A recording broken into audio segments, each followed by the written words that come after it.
show released through Netflix. It is a pretty high profile one since it has a couple of name actors in it.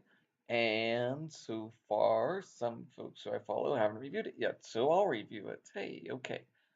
So Ozark has drawn comparisons to Breaking Bad. It is about a main character who is a money launderer for a Mexican drug cartel.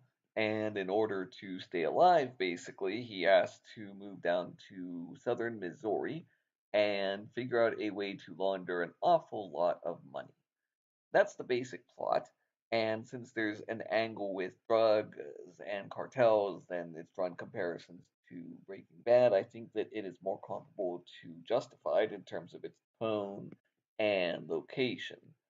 And I happen to like Justified, so if you like Justified, that's probably a good thing. If you don't like Justified, then, well, there's something wrong with you.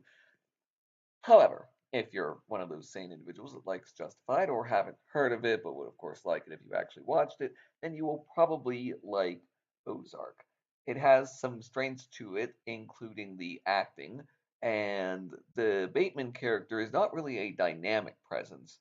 That's been faulted in a couple of reviews that I saw, that there is not much dynamism to his character. I don't find that to be that much of a problem because there are shows that I like, e.g., Justified, where the main character is not necessarily dynamic. You do need a dynamic character in there, but they do have one.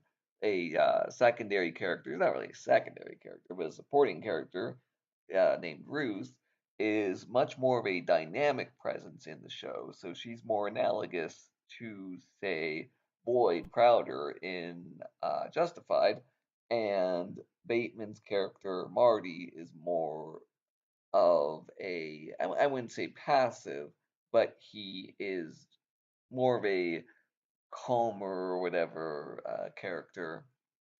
Laura Linney is quite good as his wife. In general, the acting is very strong. The faults of the show would include that some of the characters, well, I would say too many of the characters are overly loquacious. It's one thing when one or two characters is overly loquacious, but they have a real way of making all of the antagonists exceedingly loquacious to where they go on these long soliloquies. One or two is okay, but after like the fifth or sixth one, it gets to be a little bit distracting, and you start to think, I think the writers really fell in love with their own prose. And it's not bad prose, but it is a little bit distracting. That's the main one. The other one would be it's not necessarily breaking new ground. It has essentially an anti-hero. It's a crime story. There are twists and turns.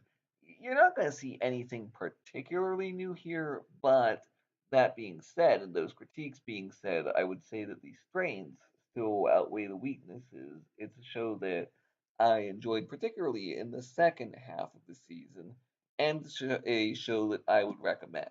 So on the Internet Movie Database, I will give it, I think I'll give it, yeah, 8 out of 10.